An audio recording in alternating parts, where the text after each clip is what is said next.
Good morning everyone. Online classes में एक बार फिर से आपका स्वागत है। देखिए, हम पृष्ठीय क्षेत्रफल के बारे में पढ़ रहे थे। ठीक है, एक दो क्लास में यूनिट आपकी जल्दी ही समाप्त हो जाएगी। ओके, आइए शुरू करते हैं आज की क्लास एक नए क्वेश्चन के साथ। वक्र r is equal to 2a cos theta को प्रारंभिक रेखा के सापेक्ष घुमाने से जनित ठोस का पृष्ठीय क्षेत्रफल ज्ञात कीजिए। जो समीकरण हम किसका है, r is equal to 2a cos theta, ये आपको पहचानना होगा। ये समीकरण है किसका? ये प्रारंभिक रेखा मतलब अक्ष के सापेक्ष घुमाने से, यानी घूर्णन अक्ष कौन सी है? अक्ष है। तो देखिए, आपको ये पता होना चाहिए कि ये समीकरण कौन सी आकृति का है। ये अपने आप ही चुका है, तो आपको पता होना चाहिए। देखिए, बहुत सिंपल सी बात है। ये r is equal to 2a cos theta, तो ये समीकरण है, सर्किल का समीकरण है, वर्त का समीकरण है। कैसे? देखिए आप यहाँ से जो cos थीटा उसका मान निकालेंगे r और 2a। ठीक है, ये क्या होता है? आधार, और ये क्या होता है? करंट। ठीक है,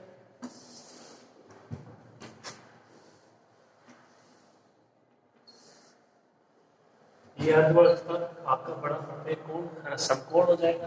ओके, तो अगर इस समकोण त्रिभुज की बात करें तो ये तो इसका लंब हो जाएगा, सॉरी ये तो इसका आधार हो जाएगा, ये लंब और ये खंड। ठीक है, तो जो इसके आधार है वो क्या है? r, और जो इसका कर्ण है वो 2a, यानी जो इसका व्यास है वर्त का वो क्या है? 2a है। तो इसकी त्रिज्या क्या हो जाएगी? a हो जाएगी। ये इसमें स्थित कोई बिंदु dr थीटा, तो r इसकी दूरी और ये कोण थीटा, तो cos थीटा का मान आ जाएगा r कोण 2a। ठीक है, r is equal to 2a cos theta. पहले भी ये कंडीशन आ चुकी है आपकी। ठीक है, पहचानना पड़ेगा, दिया नहीं गया है कि ये समीकरण किसका है। ये समीकरण किसका है? वर्त का समीकरण। ठीक है, अब इसको प्रारंभिक रेखा मतलब ये आपकी एक्स होगी, इसके सापेक्ष आपको घूर्णन कराना है। इस तरीके से इसकी कंडीशन हो जाएगी। ठीक है, घूर्णन अक्ष के सापेक्ष सममित है, जो एक तरफ है उसके लिए ज्ञात कर दीजिए, ये पूरे के लिए आ जाएगा। एक तरफ के लिए बात करें, समीकरण है किसमें? r is equal to F theta में। r is equal to F theta में है, तो जो लिमिट आएगी वो थीटा की आएगी। प्रारंभ में ये आपका कोण का मान 0, आप देख सकते हो यहाँ पे कितना परिवर्तन होगा, यहाँ से यहाँ पे π/2। तो जो आपके थीटा की लिमिट है वो क्या हो जाएगी? 0 से π/2। देखिए, सिंपल सी चीज है ये, इस तरीके से आकृति बनेगी इसकी। ओके, तो ये यहाँ से शुरू होना आपका, अपन के लिए केवल इसकी बात करें तो यहाँ से शुरू होगा, यहाँ तक आ रहा है। कितना परिवर्तन हो रहा है? देख लीजिए, π/2। कहाँ से? 0 से π/2। ये 0, फिर ये 15, 30, 45, 60 और ये फिर ये 90। ओके, तो सिंपल सा क्वेश्चन है, केवल आपको इसमें पहचानना है ये समीकरण है किसका। ओके, आइए इसको लैंग्वेज के रूप में करते हैं।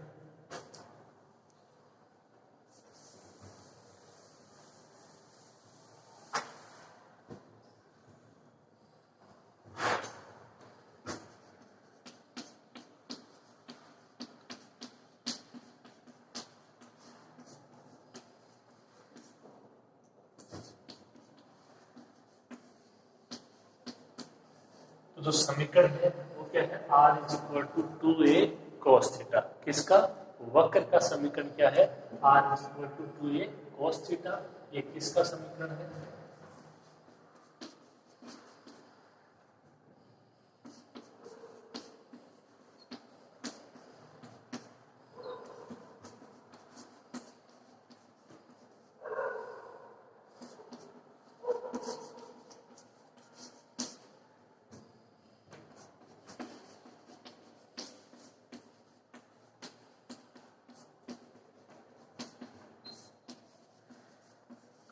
इसको पहचानोगे, लिखोगे, जो कि एक वर्त का समीकरण है जिसकी त्रिज्या तो a है और व्यास क्या है? 2a। ओके, आइए इसका डायग्राम बनाते देखिए।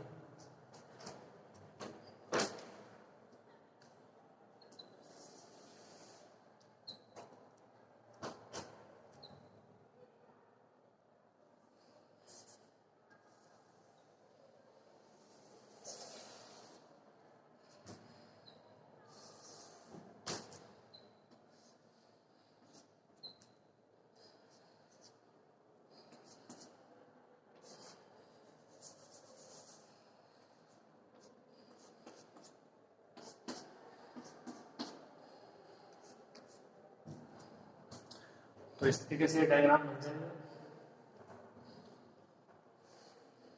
थोड़ा सा इधर बना लेते हैं इसको।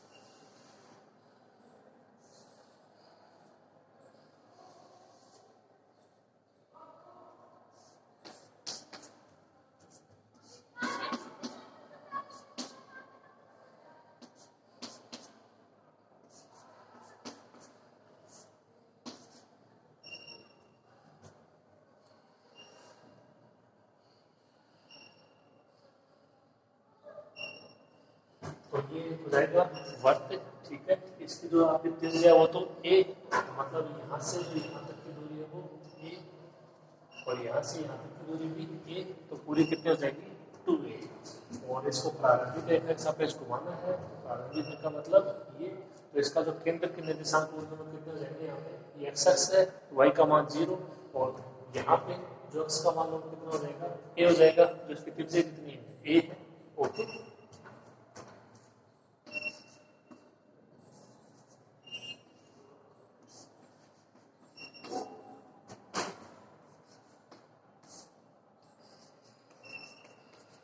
यदि ये बिंदु ए लो तो इसके निर्देशांक कितने हो जाएंगे 2a0, ये मान है, ये भी है, तो 2a0, ठीक है।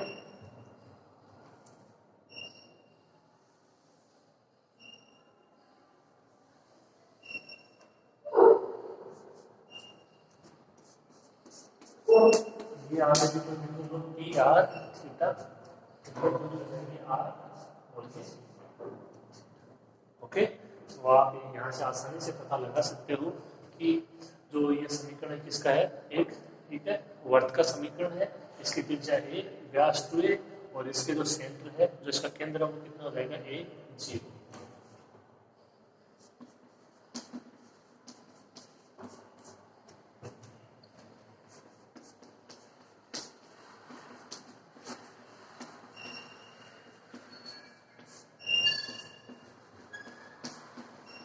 इसके केंद्र के निर्देशांक क्या होंगे a0 होंगे। पी आर थीटा क्या है, ये वर्त पर स्थित कोई बिंदु है, उसी से क्या आएगा, ये वर्त का समीकरण आ जाएगा।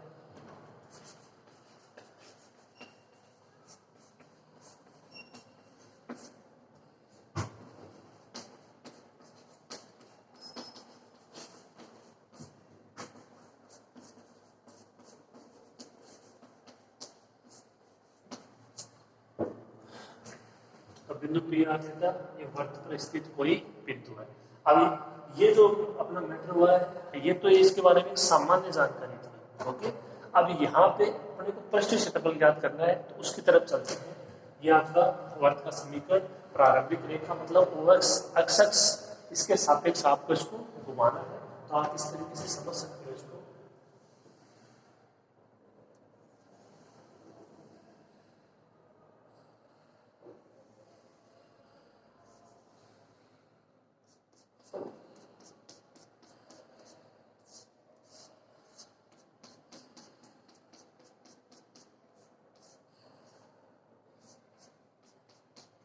इस तरीके से समझ सकते हो, ओके।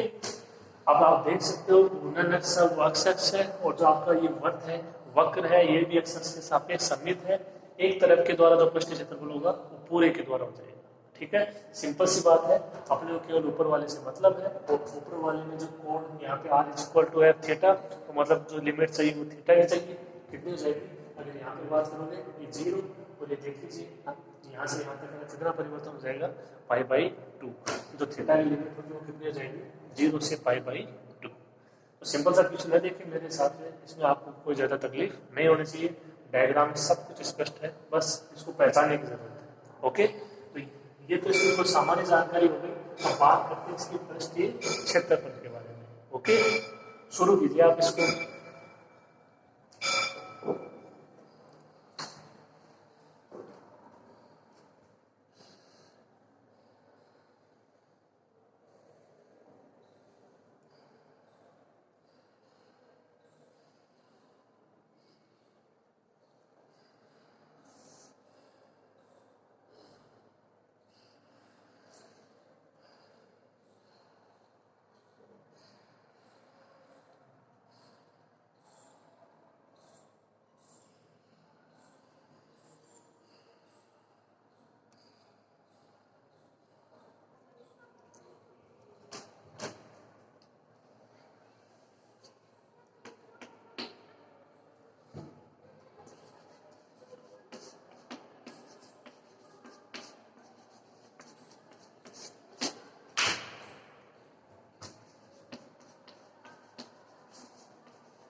तो आप देख सकते हो यहाँ पे ये आपका वृत्त या वक्र जो भी प्रारंभिक रेखा यानी अक्ष अक्ष के सापेक्ष क्या कर रहा है, परिक्रमण कर रखा है, ठीक है, परिक्रमण कर रहा है, ये आपको कंडीशन दी गई है। तथा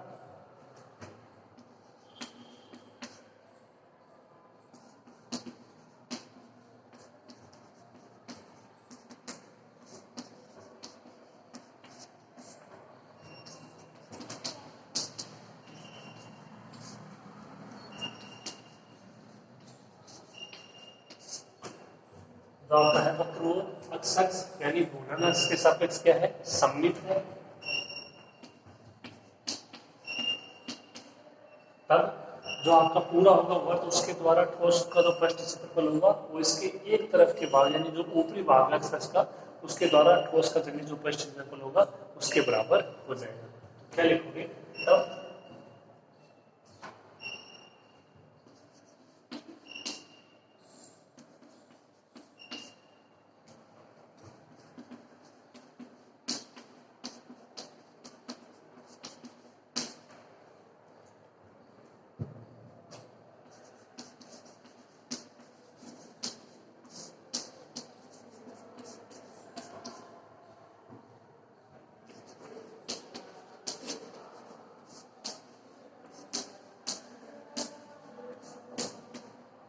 ये वर्त द्वारा अक्ष अक्ष यानी घूर्णन अक्ष के सापेक्ष ये परिक्रमीय ठोस का पृष्ठीय क्षेत्रफल ये किसके बराबर हो जाएगा,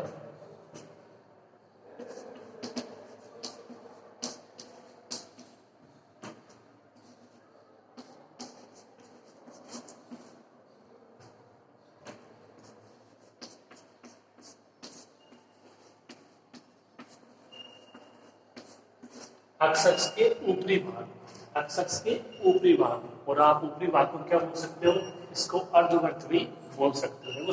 इसको मैं सिंपल लैंग्वेज में डिफाइन करने की कोशिश कर रहा हूँ ताकि आपकी हर चीज समझ में आ जाए।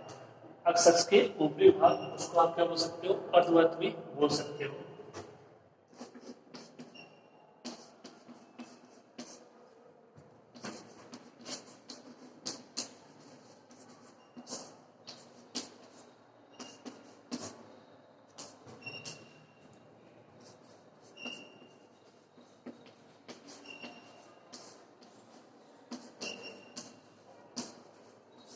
ये स्टेटमेंट आपको समझना होगा कि वर्त द्वारा अक्ष अक्ष के सापेक्ष परिक्रमित ठोस का पृष्ठीय क्षेत्रफल ये किसके बराबर होगा, अक्ष अक्ष बोल दो, प्रारंभिक रेखा बोल दो, घूर्णन अक्ष बोल दो, इसके ऊपरी भाग मतलब ये अर्धवर्त के द्वारा परिक्रमित ठोस का पृष्ठीय क्षेत्रफल।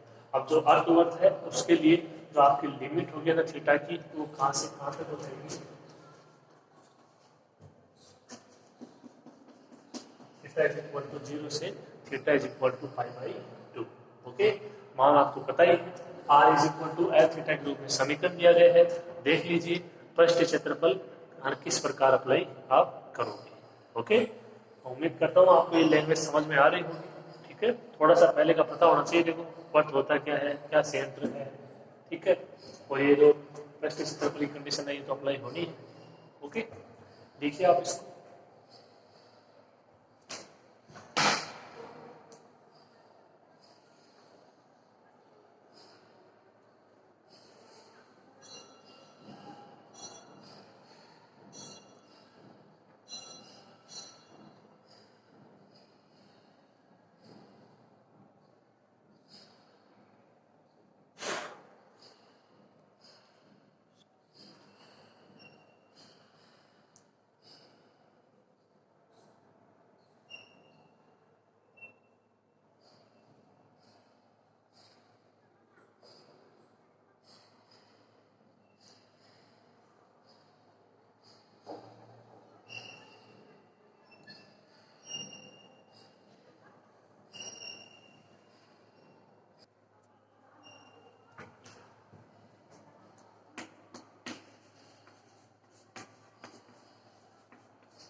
तो आप अपने को केवल ऊपर वाले भाग से मतलब है, और इसके ऊपरी भाग यानी अर्धवर्त के लिए जो थीटा बराबर 0 से कहाँ तक परिवर्तन होगा, theta is equal to pi by 2 तक। ओके, आइए अब इस पृष्ठ के क्षेत्रफल ज्ञात करते हैं।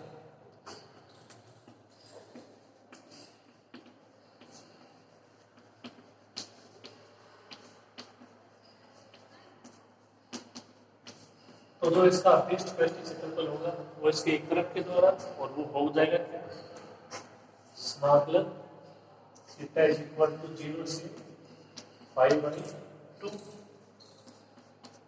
पूर्णांक सब अक्षर है, देख लीजिए आप, 2 pi by ds।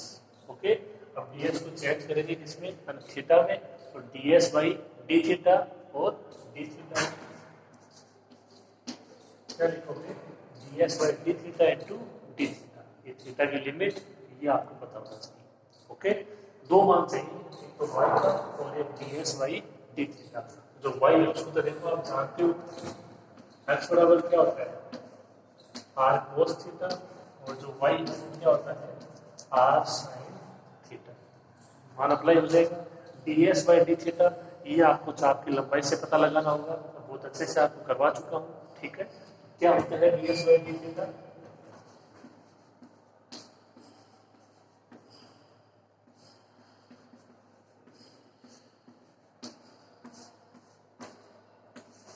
ds by D theta होता है R square plus D R by D theta का होल स्क्वायर।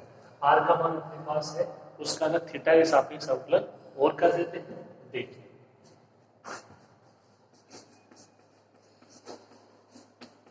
समीकरण 1 से R is equal to 2a cos theta, इसका अवकलन करोगे तो D R by D theta कितना हो जाएगा, D R by D theta देखिए, 2a तो कॉन्स्टेंट और जो cos थीटा उसका साइन थीटा, जो D R by D theta उसका मान माइनस 2a साइन थीटा। बिल्कुल सिंपल सिंपल मान है, अप्लाई कर दीजिए, डी एस वाई ना डी थीटा ज्ञात हो जाएगा। ओके, ये डायग्राम आपने अच्छे से बना दिया होगा, ये और लिख लीजिए, हम इसको कंप्लीट कर लेते हैं।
तो जो D S by D theta उसका मान कितना हो जाएगा, देखिए ये अंडर रूट आर स्क्वायर बोले तो 2a cos थीटा का होल स्क्वायर, और D R by D theta का होल स्क्वायर बोले तो माइनस 2a साइन थीटा का होल स्क्वायर। अब आप इसको आसानी से हल कर सकते हैं, देखो सिंपल सिंपल स्टेप है इधर।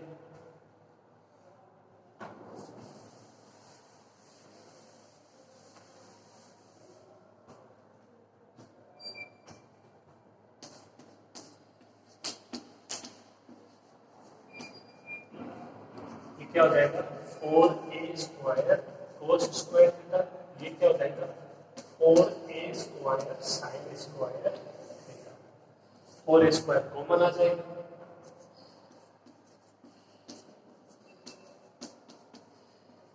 क्या बचेगा cos square theta plus sine square theta, इसका मान 1 हो जाएगा।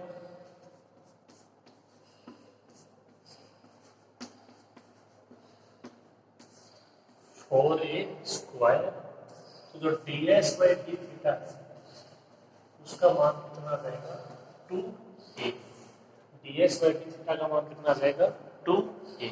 y और जो आपका ds by N D theta है उसका मान आप अप्लाई करोगे। अब पृष्ठीय क्षेत्रफल में देखते हैं क्या मान प्राप्त होता है।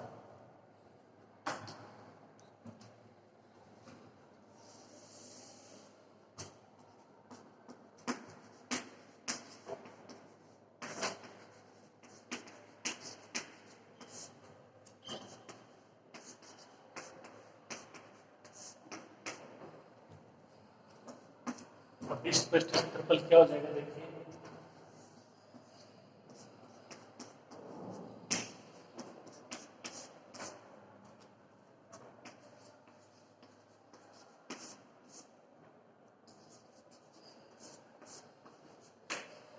ये था समाकलन 0 से पाई बाई 2 पाई, ये y का मान r साइन थीटा, जो ds बाई डी थीटा था उसका मान 2a, साथ में d थीटा।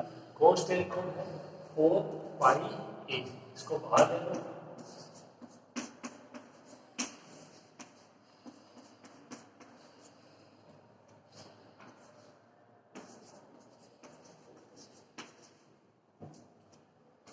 तो 4 पाई a समाकलन ये 0 से पाई बाई 2, जो अंदर मान बचेगा वो केवल r sine theta d theta, ये हो जाएगा 2a और 2 पाई 4 पाई a बाहर। अब आप इसका समाकलन नहीं करोगे, पहले r का मान अप्लाई करोगे। देखो यहाँ पे जो हो रहा है समाकलन वो थीटा के सापेक्ष हो रहा है, तो पहले r का मान रखोगे जो आपको दिया गया है। देखिए कितना हो जाएगा,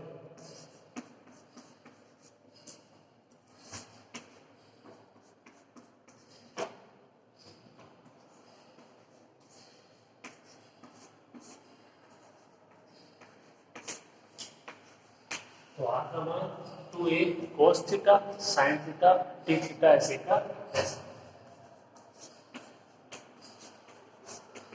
समीकरण 1 से r का मान अप्लाई कर दिया 2a cos थीटा।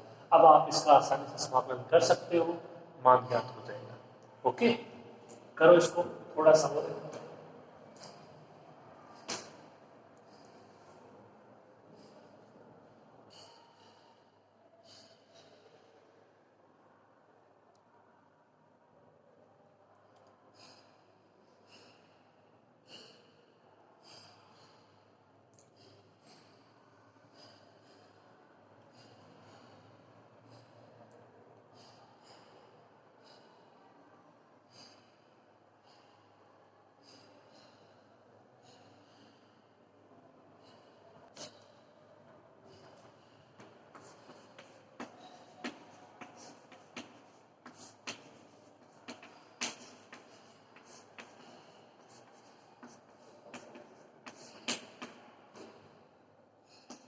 अब इस पृष्ठ के क्षेत्रफल ज्ञात करने, देखिए एक 2a बाहर आ जाएगा तो ये हो जाएगा 8 पाई a स्क्वायर, जो समाकलन में मान बचेगा वो बचेगा 0 से पाई by 2 sign theta cos theta D theta. दो ऑप्शन है यहाँ से समाकलन करने के, एक तो अपना फॉर्मूला कौन सा जो हमने यहाँ पे से तो है ना सबसे पहले पढ़ा था हमें बीटा फलन और गामा फलन में एन का और एन का मान पहचान लीजिए, या इनमें से किसी को भी टी ले लीजिए आप। ओके,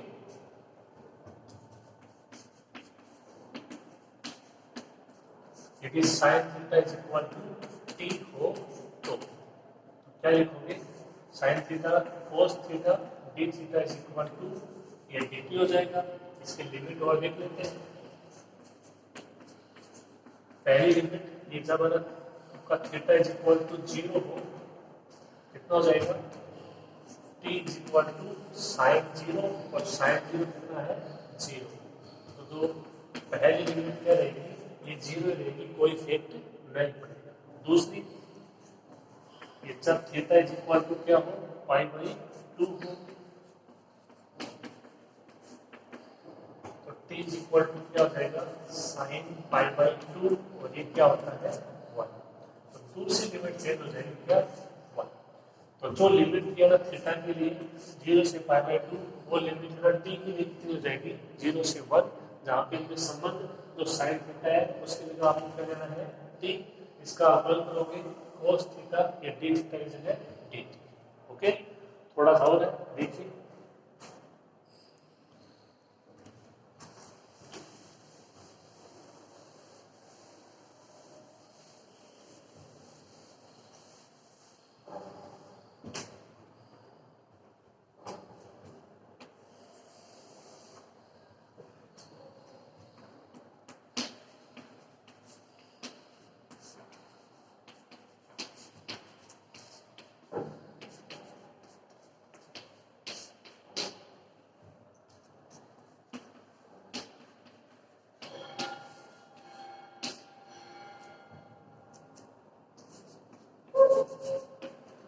क्या हो जाएगा देखिए 8 की इसकी लिमिट हो जाएगी 0 से 1 साइन थीटा की जगह t कोस थीटा या डी थीटा की जगह dt।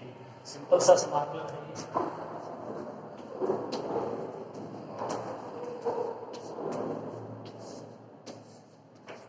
जो t है उसका समाकलन t²/2 और लिमिट 0 से 1। ये लिमिट अप्लाई करोगे, ऊपर वाली लिमिट अप्लाई करोगे √2 माइनस नीचे वाली लिमिट अप्लाई करोगे 0। मान क्या जाएगा 4πa²।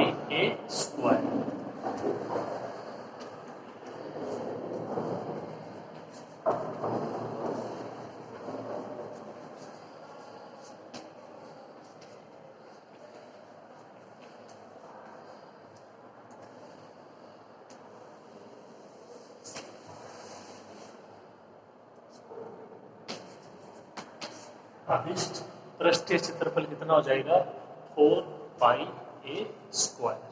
ओके, तो ये अपना क्वेश्चन था एक सर्किल पे आधारित, वर्त पे आधारित, जिसका समीकरण क्या था r = 2a cos थीटा।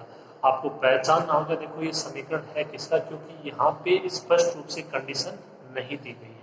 ठीक है, एक बार पहचान लोगे तो जो cos थीटा उसका मान देख लेना, आपको आधार मिल जाएगा, करण मिल जाएगा, आधार करण मिल जाएंगे तो इसकी त्रिज्या और व्यास भी मिल जाएगा। और जब त्रिज्या और व्यास, इसका सेंटर प्राप्त हो जाएगा, इसका डायग्राम बन जाएगा। गुणन x आप देख लेना, ये कह रहा है प्रारंभिक रेखा है, x है। ठीक है, तो इसका मतलब देखो सारी चीजें इसमें क्लियर हो जाएंगी, कौन कौन सी यहाँ पे चीजें अप्लाई होनी है। पृष्ठीय क्षेत्रफल है वो होगा क्या, गुणन x के सापेक्ष सममित है। ठीक है, गुणन x यानी x के सापेक्ष आपका सममित है। तो ये सारी चीजें यहाँ पे आप बोल सकते हो कि यहाँ कुल मिला के हो जाएगी। ठीक है, तो मेरे हिसाब से देखो इसमें आपको कोई दिक्कत नहीं होनी चाहिए, बिल्कुल आसान क्वेश्चन है और ये क्वेश्चन एग्जाम में आ चुके हैं। ठीक है, इंपॉर्टेंट क्वेश्चन है, अब थोड़ा ध्यान से इनको समझने की कोशिश कीजिएगा। ठीक है, तो ये पृष्ठीय क्षेत्रफल पर आधारित ये लगभग क्वेश्चन अब अपने हो चुके हैं। देखो कोई एक दो क्वेश्चन और रहा होगा मुश्किल से, नहीं तो ये यूनिट आप कंप्लीट इसको समझिए। कोई एग्जाम्पल रह जाता है तो वो आप देखोगे कि देखो सारे क्वेश्चन तो होते नहीं हैं, है ना, इस चीज़ को आप समझते हो। तो एग्जाम्पल आपको एक भी नहीं छोड़ना है। ठीक है, सारे एग्जाम्पल करने हैं। हालांकि जो अधिकांश इंपॉर्टेंट क्वेश्चन है वो मैंने करवा दिए हैं, फिर भी यदि कोई एक दो क्वेश्चन रह जाता है एग्जाम्पल के रूप में तो वो आपको करना होगा, उसको छोड़ना नहीं है। ठीक है, छोड़ने का ख्याल नहीं होना चाहिए। ओके, अपने को करना है। ओके, तो आज की क्लास में भी इतना ही, और बाकी अगर कुछ रहा है तो वो नेक्स्ट क्लास में। धन्यवाद।